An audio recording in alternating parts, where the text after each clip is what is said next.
분 아니더라도 타이거 우즈 하면은 대부분 아시고 있죠. 타이거 우즈는 약 10년간 264주 동안 세계 1위를 지켰습니다. 이거 어마어마하죠. 하루 이틀 전이고 10년간을 세계를 휩쓸었던 인물이었습니다. 그런데 부상을 당하면서 경기력이 떨어지면서 그가 밑바닥으로 곤두박질 칩니다. 그래서 2015년 12월에 윅 매거진이 이렇게 이야기합니다. 세 번째 척추 수술을 받은 후에 이렇게 이야기해요. 우즈는 지금 정체성에 대해서 혼란을 겪고 있다고 보도합니다. 우즈가 그 인터뷰에서 이렇게 이야기합니다. 내가 이제 할 게 아무것도 없어. 나는 기대할 게 아무것도 없다. 그리고 내가 지금 잘하는 거는 골프가 아니라 비디오 게임이다 그랬어요. 자기 정체성이 무너지고 나서 자기 시간을 보내는 것이 주로 비디오 게임이다. 자기의 정체성이 무너지는 어려움에 빠지는 어떤 좌절들은 여러분 예나 지금이나 다 있거든요. 20세기에 가장 위대했던 기독교 작가라고 불리는 C.S. 루이스도 그는 그의 아내 있던 조이 데이비슨이 죽고 나서 헤어려본 슬픔이라는 책을 씁니다. 원래 이 안에 있던 조이 데이비슨은 공산주의자였고 그리고 무신론자였고 유대인이었습니다. 오늘 그가 이 루이스 같은 책을 보면서 기독교 신앙을 받아들입니다. 그리고 나서 이제 조이스와 결혼하게 되는데 결혼할 때 조이스가 건강한 상태가 아니었습니다. 그때도 암에 걸려 있었어요. 그래서 암에 걸려 있었지만은 이 사람을 위해서 결혼을 합니다. 그리고 그의 조이스가 데리고 있었던 아들 둘을 책임지겠다고 약속을 합니다. 근데 여러분 하나님의 놀라운 은혜 가운데 암에서 회복돼요. 오늘 회복되어서 이제 아름답게 살아갑니다. 그런데 여러분 또 그렇게 아름다운 시간들이 한 2년 지났는데 다시 암이 재발해서 이제 점점 악화되며 루이스는 이제 하나님 품으로 돌아가게 됐습니다. 오늘 이 사실을 바라보면서 유명했던 이 C.S. 루이스는 혼란을 겪습니다. 내가 분명히 하나님의 사람이고 하나님께 기도하고 하나님께 원하는 것이 무엇인지를 그렇게 알고 그리고 그것이 기도 응답되어서 우리의 아내가 이렇게 회복되었는데 왜 갑자기 데려가셨냐고 하면서 화를 내고 기독교에 대한 정체성이 흔들리면서 거기에 대해서 나오는 내용이 바로 이 내용입니다. 여러분 왜 우리가 혼란에 빠지는가? 왜 신앙생활하면서 왜 이런 어떤 정체성의 혼란이 드는가? 제일 중요한 부분은 바로 우리가 너무나 크게 기대하기 때문에 오늘 하나님에 대해서 신앙생활하면서 내가 너무 많은 기대를 할 때에 혼란에 빠집니다. 여러분도 그렇습니다. 누군가에 대해서요 너무 많이 기대하면 나중에 그 기대가 채워지지 않을 때 혼란에 빠집니다. 존 홉킨스 병원의 닥터 제롬 프랭크가 이렇게 얘기합니다. 우리는 가정의 세상에 살고 있다. 이렇게. 우리의 삶과 우리 하나님과의 관계, 우리 자신에 대해서 다른 사람과의 관계 속에서 우리는 이렇게 될 거다라고 내가 생각하는 거예요. 저 사람은 이렇게 될 거다. 내일 이렇게 될 거다라고 생각하는데 그 생각대로 잘 되면 우리는 해피합니다. 그런데 그 생각대로 되지 않으면 우리가 혼란스럽고 불행에 빠집니다. 여러분 오늘 우리 크리스천으로서 여러분과 살아가면서 우리가 하나님께 나름대로 기대를 가지고 있습니다. 하나님, 내가 진정으로 하나님께서 나와 함께 하실 것을 믿습니다. 이사야 49장의 말씀대로 하나님이 우리를 하나님의 손에 이름을 새겼다고 합니다. 여러분과 저를 하나님이 하나님의 손에 이름을 새기셨습니다. 무슨 말입니까? 하나님 여러분과 저를 그만큼 잊지 않는다는 것입니다. 여기 있는 분 한 분 한 분을 하나님은 잊지 않는다는 것입니다. 오늘 그렇기 때문에 이사야서 본문 말씀 40장에 뭐라고 그러냐 바벨론 포로생활에 와 있는데 그들을 향해서 하나님께서 뭐라고 해요? 그 사람들 새로운 힘을 얻을 것이라 독수리가 나에게 침몰할 것 같이 달려도 피곤하지 않고 쓰러지지 않고 걸어갈 거라고 이야기합니다. 그래서 여러분, 우리가 하나님 여러분에게 하시는 약속을 지키실 걸 믿습니까? 반대로 여러분은 약속을 잘 지키십니까? 오늘 여러분과 제가 약속을 얼마나 잘 지키는가? 오늘 하나님은 얼마나 약속을 잘 지키시는가? 하나님 어떻게 그 약속을 지키는 역사하시는가에 대해서 사람들은 크게 두 가지로 생각합니다. 한 사람들은요, 하나님께서 모든 것을 다 우리는 할 필요 없어. 우리는 걱정할 필요 없어. 여러분, 연극 무대에 쓴 모든 사람들은 하나님이 계획한 대로, 그냥 하나님이 그렇게 세워놓은 대로 다 움직이는 모든 그런 프로그램이 다 되어 있고, 모든 대본도 되어 있고, 사람들은 그 대본에 맞춰서 움직이게 된다. 다른 사람들은요, 어떻게 생각하냐면 하나님이 그냥 이 세상에 우리를 그냥 무대에 올려주시고 대본도 없습니다. 그냥 우리는 이 세상에서 그냥 살아가는 거예요. 우리의 생각대로, 우리의 계획대로 살아가는 거죠. 하나님이 우리를 내버려두고 다 끝나고 나면 어떻게 해요? 영국 무대 같은 을 데리고, 그리고 어떻게 우리를 데려가는 거죠. 여러분, 이 양극단의 생각들 속에서 우리는 살아갑니다. 하나님은 우리 이제 모든 것을 다 계획하시고 우리는 하나님 뜻대로 다 살아간다. 한쪽은 어떻게 해요? 하나님은 우리를 사랑하시지만 우리 마음대로 내버려 두십니다. 여러분, 그 속에서 우리는 살아갑니다. 어느 때는 하나님 뜻대로 살아가는 것입니다. 어느 때는 내 뜻대로 살아가는 것입니다. 오늘 그 가운데 여러분과 저는 하나님이 여러분과 저의 삶 속에서 과연 역사하고 계시는가, 이 질문을 반드시 하는 거죠. 하나님은요, 세 가지 방법으로 우리를 역사하십니다. 첫 번째로는요, 하나님은 기적으로 역사하십니다. 한번 따라하겠습니다. 하나님은 기적으로 역사하십니다. 하나님은 우리에게 기적으로 역사하신다는 것입니다. 우리가 어려운 상황에 처했을 때, 여러분, 우리가 어떻습니까? 하나님께서 우리에게 오셔서 우리의 문제를 해결해 주시고 역사해 주시기를 소망합니다. 성경은 출애굽기 14장을 보면 그 내용이 나옵니다. 이집트를 떠난 이스라엘 백성들, 결국 홍해 바다를 만나죠. 그 홍해를 바다 만나서 그들이 앞길을 갖지 못했을 때에 너희 뒤에는 누가 쫓아오냐? 바로 이집트 군대가 쫓아옵니다. 양쪽으로 막혀있는 그 상황 속에서 두려움과 혼란에 사로잡혀 있던 그들을 뭘 하냐? 하나님께 부르짖을 수밖에 없습니다. 하나님께 부르짖습니다. 그때 출애굽기 14장에 뭐라고 하냐? 모세가 함께 너희는 두려워하지 마. 가만히 서서 너희 하나님께서 오늘 너희를 위해 하시는 구원을 보라. 오늘 우리 인생 속에서 내가 어떻게 할 수 없는, 앞에도 막혔고 뒤에도 막혔고 좌우로 막혀서 어떻게 할 수 없는 상황 속에서 오늘 우리가 해야 되는 것은 하나님을 가만히 서서 바라보는 것입니다. 여러분, 어떻게 되었습니까? 그러니까 어떻게 해요? 바다가 갈라지고 그 말라버린 땅을 이스라엘 백성들이 다 건넜습니다. 그리고 그 뒤를 쫓아갔던 이집트의 군대들은 물이 덮으면서 그들은 다 멸망하시는 사건입니다. 이 사건이 얼마나 놀랍기 때문에 이스라엘 백성들이 계속해서 반복되는 그들의 삶 속에서 구약 성경에서 선지자나 예언자나 그리고 사평기자들은 이것을 계속해서 이야기합니다. 너무나 놀라운 기적이기 때문에 여러분과 저의 인생 속에서도 우리는 이야기를 반복하는 것입니다. 구약 성경만 하는 것이 아닙니다. 신약 성경에도 나옵니다. 누가복음 18장에 나오면은 예수님께서 여리고를 방문하십니다. 여리고를 방문하셨을 때에 태어나실 때부터 소경된 사람의 이야기가 나옵니다. 이 소경은 예수님께서 그 여리고 성을 방문한다는 소식을 듣고 이렇게 예수님께 나아가 이야기합니다. 다윗의 자손 예수여, 나를 불쌍히 여기소서. 다윗의 자손 예수여, 나를 불쌍히 여기소서. 여러분과 제가 만약에 소경이다, 눈이 멀었다, 볼 수 못한다면 얼마나 답답하겠습니까?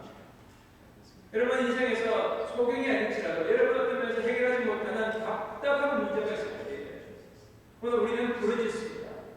이 문제 해결해 주십시오. 얼마나 답답하고 간절한 마음으로 부르짖습니다. 오늘 이 소경이 이런 마음으로 부르짖습니다. 다윗의 자손 예수여 나를 불쌍히 여겨주옵소서. 근데 주님께서 뭐라고 그럽니까? 내가 무엇을 원하느냐? 여러분 무엇을 원하십니까? 무엇을 원하십니까? 주님께서 말씀하십니다. 그때 이 소경이 말합니다. 보기를 원합니다. 보기를 원합니다. 주님께서 그때 뭐라고 합니까? 보라. 보라.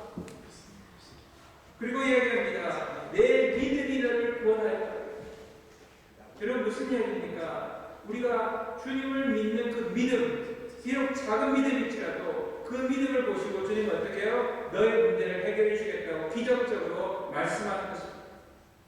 그럼 주님께서 어떻게 눈에다가 진흙을 발라서 공파를 해줘서 눈을 떠 그런 것이 아니죠. 그냥 말씀대로 너는 보라 할 때에 놀라운 기적이 일어난 것입니다. 여러분 하나님께서 우리 삶에 역사하시기를 원할 때 우리는 참 기적적으로 해주시면 좋겠어요. 내가 원하는 걸 기적적으로 해주시면 좋겠어요. 여기 아이를 태어났지만요. 아기가 어릴 때 어떻게 해요? 배고프면 아기는 뭐합니까? 울죠. 아기가 울면 기적이 일어납니다. 무슨 기적이 일어납니까? 부모가 와서 어떻게 해요?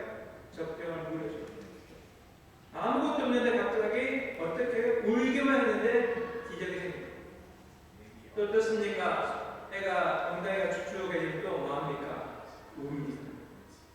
울기 시작하면 또 어떻게 해요? 부모가 와서 그것을 갈아줍니다. 여러분 아이에게 있어서는 아기에게 있어서는 이건 놀라운 기적입니다. 아무것도 할 수 없는 아이가 할 수 있는 거란 건 울고 부르짖는 것밖에 없었어요. 그러니까 어떻게 해요? 문제들이 놀랍게 해결됐어요. 여러분 이런 역사가 여러분과 저에게 없습니다. 우리가 해결할 수 없는 문제, 오늘 그 문제를 향하여서 하나님께 기도했을 때에 놀라운 역사가 일어나는 것입니다. 여러분 기적을 기대하십니까? 기적을 기대하는 것이 잘못된 것입니다. 여러분 인생 속에 하나님의 놀라운 기적이 있기를 소망합니다. 자 그런데 여러분 우리가 친구 시간에 나와서 또 함께 나누면서 지난 한 주 동안 하나님의 역사하는 놀라운 일들을 나누십니다. 기적을 나누는 것이 잘못된 것이 아닙니다. 기적을 기대하는 것이 잘못된 것이 아닙니다. 잘못된 것은 뭐냐? 하나님의 역사하시는 방법이 오직 기적뿐이라는 것입니다. 하나님께서 역사하시는 것은 기적만이 아닙니다.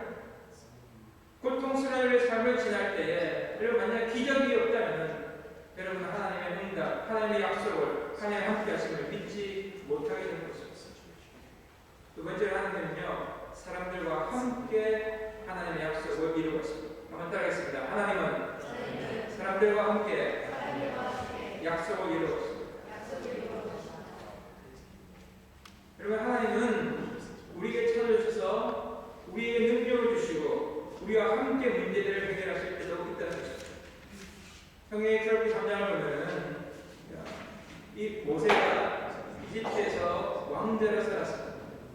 그런데 이스라엘 백성이 어떻게 매맞는 장면을 보고 모세가 화가 나서 그 이집트 관원을 죽인 사건이 벌어집니다.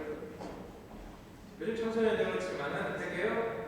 자기가 힘이 있으면 폭력으로 문제를 해결합니다.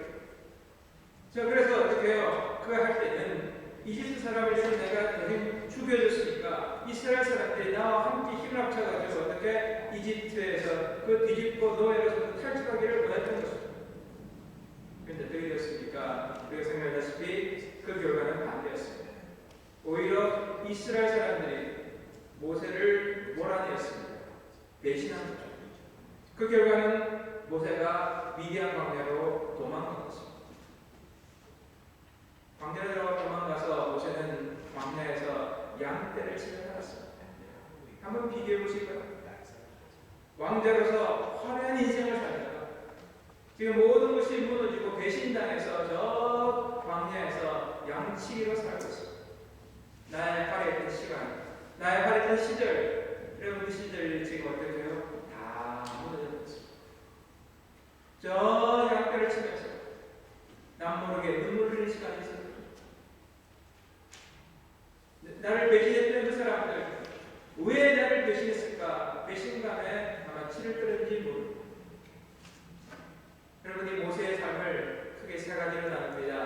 첫 번째는 말 그대로 40년 동안 바로의 궁정에서 왕자로서 살면서 자신이 특별한 존재라고 생각을 해왔습니다. 요즘 말로 금수저라고 생각을 하거든요. 그렇기 때문에 어떻게 했습니까? 그는 자신이 아주 다른 사람과 달랐다고 생각했습니다. 두 번째 40년 어땠냐? 여러분 아시다시피 양떼를 치면서 나는 아무것도 안 하고 요즘 우리 한국 사람들 말로 흑수저 아무것도 아닌 존재 그렇게 느낍니다. 마지막 40년 어떻게 됩니까? 오늘 자신이 무가치한 존재인 것을 깨달았는데 어떻게 해요? 하나님께서 와서 말씀하십니다. 하나님께서 뭐라고 말씀하시냐면 출애굽기 3장 7절에서 하나님이 애굽에 있는 나의 백성의 고통을 분명히 보고라고 말씀하시면서 모세에게서 나타나신 장면입니다. 여러분 하나님은 분명히 말씀하십니다. 분명히 우리에게 나타나십니다. 그런데 우리 기대치와 우리 생각과 다를 때가 너무 많습니다. 아마 모세가 기도하면서 부르짖으면 하나님 그 400년 동안 포로된 이스라엘 백성들을 하나님 나타나서 놀라운 기적으로 그들을 해결해 주십시오. 그런 마음으로 기도했을 것입니다. 그런데 오늘 하나님은 다른 말씀하십니다. 뭐라고 그러냐? 모세 내가 내려가서 그들을 애굽의 손에서 건져내라고 합니다. 모세 내가 지금 애굽으로 내려가서 건져내라는 것입니다. 여러분 이것이 어떻게 되냐? 예전에 내가 능력이 있고 한참 젊고 내가 그 힘을 가졌을 때도 불가능했던 사건인데 지금 어떻게 해요? 40년 동안 거기서 현장에서 정치 현장에서 벌어졌습니다. 어쩌면 지금 나는 지금 양띠는 육방 골방 늙은이 그런데 어떻게 해요? 그 늙은이고 가서 말도 안 되는 사역을 하라는 것입니다. 모세는 어떻게 해요? 당연히 못한 사람이죠. 그때 하나님께서 뭐라고 얘기했냐? 내가 가면은 하나님이 함께 가시겠다고 했어요. 내가 가면 나도 함께 가겠다는 것입니다. 여러분 출애굽기 3장의 장면을 통해서 뭘 얘기했냐? 하나님은 하나님이 일하실 뿐만 아니라 모세를 통하여 함께 일하시기를 원하는 것입니다. 내가 생각할 때 나는 안 돼. 나는 노반이야. 나는 능력이 없어. 내가 되게 할 수 없어. 위축되어 있는 여러분에게 찾아오셔서 말씀해. 내가 가라고 말씀해. 그 사람은 내가 할 수 없어. 하나님은 가라고 말씀하셔. 오늘 그때 어떻게 해요? 하나님께서 여러분 가는 그 사람과 함께 역사하시는 것을 체험하시기 바랍니다. 여러분 인생 살아가면서 벽들이 있어요. 내가 도저히 극복할 수 없는 벽들입니다. 하나님께서 이런 벽을 넘어갈 수 있도록 기적을 진행해 주셨으면 좋겠어요. 어떤 면에서 직장의 문제, 어떤 면에서 내가 취업의 문제, 어떤 면에서 결혼의 문제, 내가 극복하지 못하는 인생의 벽을 하나님 놀라운 기적으로 넘어갔으면 좋겠는데 때로 하나님께서 넘어가지 않도록 우리 없는 걸 하게 만드십니다. 여러분 제가 마태복음 28장 19절 20절 여러분 그 유명한 말씀이 있죠. 예수님의 제자들을 보내면서 이 땅에 나가서 하나님의 복음을 전하라고 제자들을 삼으라고 말씀하신 내용입니다. 근데 그 내용 속에 여러분 우리가 그 19절 말씀 속에 제자를 삼으라는 그 속에 앞뒤로 여러분 말씀이 들어가면서 그 말씀의 분명히 뜻이 있습니다. 18절에 뭐라고 그러냐? 하늘과 땅의 모든 권세를 내게 주셨습니다. 하나님께서 이 땅에 있는 모든 권세를 예수님께 주셨다고 약속하셨습니다. 여러분 우리가 따라 살아가는 세상이 사탄의 사람이 있는 것 같지만은 이 세상의 모든 것에는 그건 하나님 예수님의 손에 있다고 분명히 약속하셨습니다. 여러분 이 사실 믿으십니까? 하나님께서 예수님께서 지금 내가 도저히 안 된다 불가능해 보인다고 하는 그 세상 속에서 주님이 말씀하시는 내가 모든 권세를 가졌다는 것입니다. 그리고 20절에 가서 뭐라고 합니까? 볼지어다 내가 세상 끝날까지 너희와 항상 함께 있습니다. 세상 끝나는 그 순간까지 오늘 우리 인생이 끝나는 그 순간까지 주님께서 항상 여러분과 저와 함께 있다고 약속하셨습니다. 이 사실을 믿으시기 바랍니다. 여러분 그렇다면 그 사이에 19절 말씀대로 가서 모든 족속을 모든 민족을 제대로 삼으라고 합니다. 여러분 여기 믿음이 들어있습니다. 첫 번째 우리가 하나님께서 이 모든 것에 권세 능력하신 분이다. 그리고 두 번째 그 하나님이 지금도 나와 함께. 지금 언제요? 내가 약해져 있을 때, 내가 아무것도 할 수 없다고 생각할 때, 어떤 능력을 안 된다고 두려워할 때 하나님이 함께 하신다고 말씀하십니다. 세 번째로 하나님은 우리의 심령 속에 역사하시기로 합니다. 기적이 아닙니다. 지금 하나님께서 나를 힘을 주셔서 나와 손을 붙들고 걸어가는 것이 아닙니다. 때로는 어떻게 해요? 내가 너무나 약해질 그 순간 내 심령 속에 말씀합니다. 그러면서 내가 지금 그렇게 기도했는데 내 문제가 해결되겠습니다. 고린도서 11장을 보면은 사도 바울이 자신이 갖고 있는 가시에 대해서 기도합니다. 하나님, 이 내 인생의 가시를 해결해 주십시오. 얼마나 간절히 기도했습니까? 놀라운 기적을 체험했습니다. 하나님, 그런데 이 가시를 해결하고 세 번이나 간절하게 기도했습니다. 그래서 8절에 이르죠. 내게서 떠나기 위해 내가 세 번 주께 간구하였다. 그런데 하나님께서 뭐라고 이야기합니까? 바로에서 이렇게 합니다. 내 은혜가 내게 족하다. 내 은혜가 내게 족하다. 여러분, 그러면서 이어서 그럽니까? 이는 내 능력이 약한 데서 온전해집니다. 여러분, 내 능력이 강해서 이루어질 것이 아닙니다. 하나님의 능력이 우리가 지금 너무너무 약해져가지고 내가 도저히 해결할 수 없는 가시와 같은 문제 속에서 하나님 이거 도저히 간절히 기도했는데도 해결되지 않고 그것을 그냥 어떻게 해요? 평생 하고 살아요. 여러분, 어떤 사람은요 그 문제를 평생 하고 살아요. 제 사촌 동생도 아이가 태어날 때 이 뇌가 잘못되어서 그냥 소아가 뇌성마비로 살았습니다. 보면서 가위를 보면서 생각합니다. 어떻게 되겠죠? 얼마 전에 통화를 했습니다. 그러면서 이야기하더라고요. 야, 우리 큰아이가 잘 자랐습니다. 좀 지능은 떨어지지만 아이가 부모에게 기쁨을 주고 사람들에게 참 아름다움을 주는 좋은 아이입니다.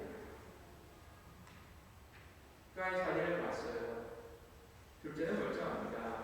근데 첫째가 그 아이를 보면서 봅니다. 그 아이가 웃는데요. 아무도 이 뇌성마비가 얼굴이 틀어져 있죠. 근데 그 아이를 웃으면 얼마나 해나갈지.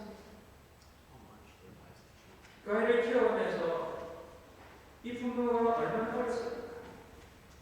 그런데 그 썰림 속에서 부모가 얼마나 훈련되고 다니고 믿음의 사람으로 커가는 것을 볼 수 있었습니다. 여러분, 그 다시 해결되지 않는 문제를 평생 짊어져 내려갈 것 같습니다. 그러나 하나님은 그 속에서 우리를 인도하십니다.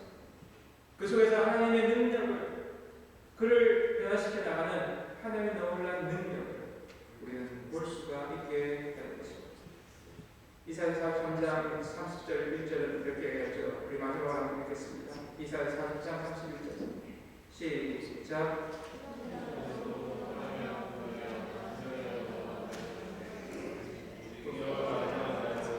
우리가 날개 층에 올라갈 것일 것이요 다른 박제라 해도 공평하고 걸어갈지라도 피곤하지 아니하리로다.